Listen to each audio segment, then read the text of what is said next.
Hi guys, welcome to Mupari Training Academy. So guys, வந்து எல்லாரும் வெளிய thumbnail பார்த்துட்டு தான் வந்திருப்பீங்க. கேஸ் என்னதான் சார் ஆச்சு, நோட்டிஃபிகேஷன் கூட இன்னும் அத பத்தின எந்த தகவலுமே வரல. இத கூட உங்களுக்கு நீங்க சாதகமா எடுத்துக்கிட்டீங்கன்னா இந்த நாளை வந்து நீங்க என்ன பண்ணலாம்னு பாத்தீங்கன்னா கொஞ்சம் முன்னேற்றி அந்த வாய்ப்பு வெற்றிக்கான வாய்ப்புக்கு அருகில போயிட்டு தோத்துட்டு வந்தீங்களே இப்ப அது மாதிரிலாம் கிடையாது. அந்த வெற்றியவே போய் தட்டி பறிக்கிறதுக்கான ஒரு வாய்ப்பா பயன்படுத்திக்கலாம். இந்த நாட்களை நீங்க ஒழுங்காக பயன்படுத்திக்கலாம்.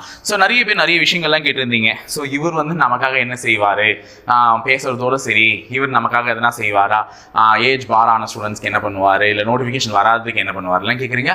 ஸோ நிறைய பேர் கேட்டதுனால தான் இதுக்கான வீடியோ போட வேண்டியதாக போச்சு. ஏன்னா நிறைய பேர் வந்து ஜஸ்ட் வந்து எது நடக்குது, ஏன் ஒருத்தர் வீடியோவே போடலையே அதை பற்றிலாம், சரி எதுக்கு தொடர்ந்து ஒரு ஸ்டூடெண்ட்ஸுடைய மைண்ட் செட்டை வந்து கொலாப்ஸ் பண்ணணும், படிக்கணுன்ற ஒரு வெறியோட ஒரு சில பேர் படிச்சுட்டு தான் இருக்காங்க இன்னுமே. சரி நோட்டிஃபிகேஷன் எல்லாம் பாதர் பண்ணாமல் சரி வரப்போ வரட்டும், நம்ம அதுக்குள்ளே எக்ஸாமுக்கு படிச்சு தயாராக இருப்போம் அப்படின்னு சொல்லிட்டு ஒரு சில பேர் படிச்சுக்கிட்டே தான் இருக்காங்க. ஆனால் நம்ம போட்டு கண்டினியூஸாக ரெகுலராக வீடியோஸ் போட்டு எதுக்கு அவங்க மைண்ட் செட்டை வந்து நம்ம வந்து உடைக்கணும். இப்போ வந்து கேஸ் என்ன ஆச்சு, இது என்ன, அதாவது கேஸ் ஒரு சால்விங் வந்துருச்சுன்னா நாங்களே சொல்லிட்டு போகிறோம். ஆனால் நீங்கள் அது தொடர்ந்து கேட்டுகிட்டே இருக்கும்போது நம்ம என்ன பண்ணுறோம், எதுவுமே சொல்லலையே. ஒருத்தர் 2-3 பேர் எனக்கு கீழே கமெண்டே பண்ணுறாங்க, இவர் நமக்காக எதுவும் பேச மாட்டார் அப்படின்லாம். எல்லாத்துக்குமே நான் ப்ரூஃபோடு வச்சிருக்கேன். நாங்களுமே வந்து சிஎம் செல்லுக்கு கம்ப்ளைண்ட் கொடுத்து தான் இருக்குமே, ஓகேவா. சிஎம் செல்லுக்கு நாங்களுமே மெசேஜ் போடுறோம். பின்னாடி இருக்கு அந்த ஸ்கிரீன்ஷாட், முதல்வரின் முகவரி டிபார்ட்மெண்ட் சிஎம் செல், ஓகேவா, முதல்வரின் முகவரி. ஸோ இந்த இதுக்கு வந்து நாங்களுமே வந்து டிஸ்கிரிப்ஷனில் போயிட்டு நாங்கள் கொடுத்து தான் இருக்கோம். ஒரு சில விஷயங்களை கொடுத்து, சார் இந்த மாதிரி வந்து நோட்டிஃபிகேஷன் வந்து 2023 வந்துச்சு, அதுக்கான எக்ஸாம் நடத்தி முடிச்சாங்க, பட் இன்னும் ரிசல்ட் வந்து ஃபைனலைஸ் பண்ணப்படல, கேசஸும் பெண்டிங் இருக்கு. இதனால வந்து ஃபியூச்சரில் படிக்கக்கூடிய ஒரு ஸ்டூடெண்ட்ஸ்க்கு வந்து இந்த டிபார்ட்மெண்ட் மேலே ஒரு அதிருப்தியும் வந்திருக்கு. அதே நேரத்தில் அவங்களுடைய எக்ஸாம்ஸ்க்கு படிக்கக்கூடிய ஒரு இதுவும் இல்லை. ஸோ இதுக்கான எதனா ஒன்று எடுத்திருக்கேன். அதாவது வந்து அட்லீஸ்ட் நோட்டிஃபிகேஷன் வரதுக்கான பாசிபிலிட்டிஸ் ஏதாவது இருந்தால் அதை வெப்சைட்லையாவது ப்ரியராக வந்து இன்டிமேட் பண்ணீங்கன்னா ஸ்டூடெண்ட்ஸ்க்குமே ஒரு மைண்ட் செட் கிளியரா இருக்கும். நாங்களுமே அந்த மாதிரி ஒரு கம்ப்ளைண்ட்ஸ் வச்சோம், ஏஜ் பாருக்கும் வச்சிருக்கோம். ஸோ நாங்களுமே எங்க பக்கம் இருந்து என்ன கோரிக்கைகள் வைக்க முடியுமோ அதை நாங்கள் கொடுத்து தான் இருக்கோம். ஸோ இதெல்லாம் வந்து வெளிப்படையா சொல்லணும்னு எங்களுக்கு அவசியமே இல்லை. எதுக்கு சொல்லணும், நாங்கள் எங்க பக்கம் இருந்து ஒரு ஸ்டூடெண்ட்ஸ்க்கு ஒரு ஃபேவரா செய்யணுமே ஒரு சில விஷயத்தை செஞ்சிருக்கோம். இதை நாங்கள் வந்து பிரபலப்படுத்திக்கிறதுக்காக நாங்கள் இப்படி பண்ணேன் அப்படி பண்ணேன்னு சொல்றதுக்கு அவசியமே இல்லையே. சிஎம் செல்ல கம்ப்ளைண்ட் யாரோ லான்ச் பண்றாங்கம்மா, எனக்கு அந்த இது கூடவா இருக்காது, ஏன் எனக்கு லான்ச் பண்ண தெரியாது, நானும் பண்ணி தான் இருக்கேன், கம்ப்ளைண்ட் லான்ச் பண்ணியிருக்கேன். ஸோ அதுக்கான ப்ராப்பரான ரிப்ளை வந்த உடனே அது வந்து ஓகே இதனால நடந்திருக்கு, அதாவது ஒரு விஷயம் நடக்குதுன்னா அதுக்கு நம்ம காரணம்னு சொல்லிட்டு தெரியறதுல எந்த அர்த்தமும் இல்லை. இப்போ கூட இது அந்த கேட்டாங்க பாரு கீழே, அவங்களுக்கான ஒரு பதிவு தான். நாங்களும் எங்க தரப்புல இருந்து ஒரு சில கம்ப்ளைண்ட்ஸ் வந்து என்ன பண்ணிருக்கோம், கொடுத்துருக்கோம். அதுக்கான ப்ராப்பரான ரிப்ளைஸ் வரும் அப்படின்னு சொல்லிட்டு வெயிட் பண்ணிட்டு இருக்கோம், ஓகேங்களா. ஸோ இன்னொரு விஷயம் என்னன்னா, அந்த கேஸ் என்ன ஆச்சுன்னு சொல்லிட்டு நிறைய பேர் அதுதான் முக்கியமா அவளை இந்த வீடியோக்குள்ளே வந்தீங்க.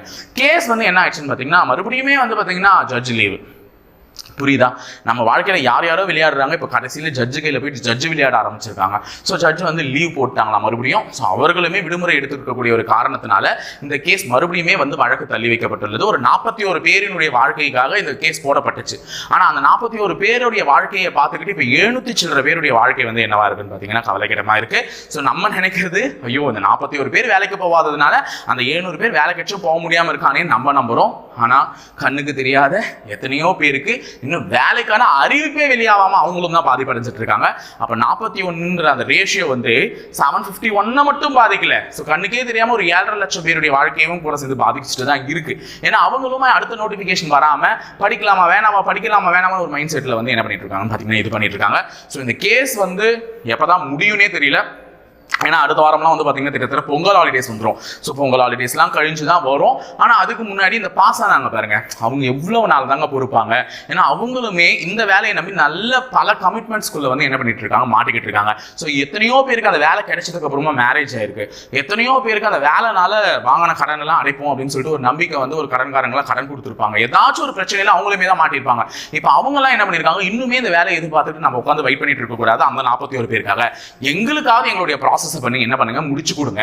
அட்லீஸ்ட் எங்களுடைய ப்ராசஸ்ல அடுத்த கட்ட முன்னெச்சரிக்கை நடவடிக்கை நீங்க ஏதாவது எடுக்கிறீங்களா இல்லையா அப்படின்னு சொல்லிட்டு அவங்களுமே இப்போ கோர்ட்ல கேஸ் போட போறதா ஒரு தகவல் தான். அதாவது பொங்கல் கழிச்சு அவங்க பண்ண போறதா சொல்லியிருக்காங்க.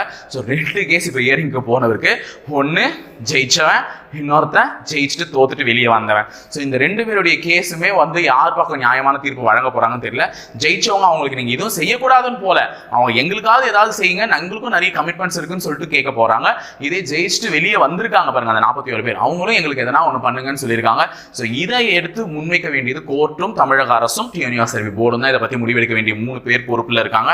ஸோ டிஎன்யூஎஸ்ஆர்பி போர்டு அட்லீஸ்ட் அந்த 41 கேண்டிடேட்ஸினுடைய வேகன்சிஸை இன்க்ரீஸ் பண்ணி இதை கொடுத்துட்டு அடுத்த நோட்டிஃபிகேஷனில் அந்த 41 வேகன்சி குறைச்சி ஓகே அப்படின்னு பண்ணா இருக்கிறவன் மற்றவனாவது பிழைப்பான்.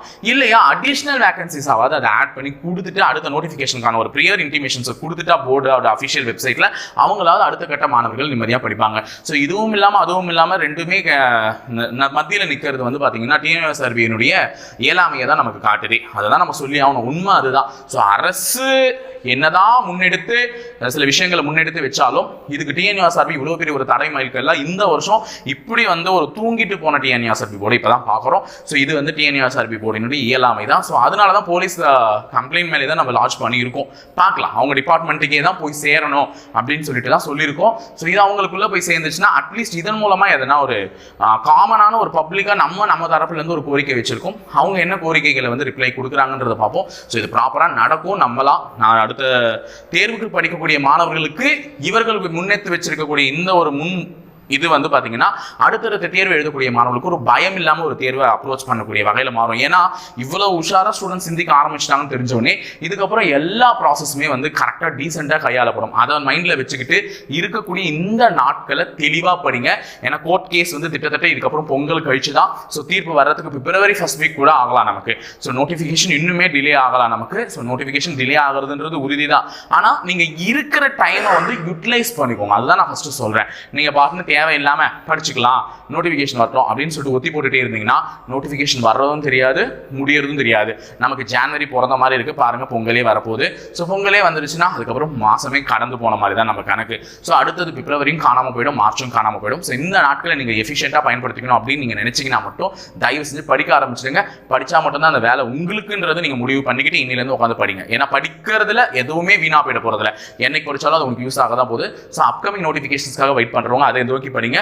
ஏன் ஆல்ரெடி கேஸ் அது ஒரு பக்கம் போயிட்டு தான் இருக்கும். ஸோ புது கேஸ் போகுது. இந்த புது கேஸ் போறதன் மூலமாவது டிஎன்யூஎஸ்ஆர்பி எதனா ஒரு பதில் அளிச்சு தான் ஆகணும் அவங்களுக்கு பற்றி ப்ராசஸை. இல்லை கோர்ட்டுமே அவங்கள சமாதானப்படுத்துறதுக்கு எதனா ஒரு பதிலை சொல்லி தான் ஆகணும்.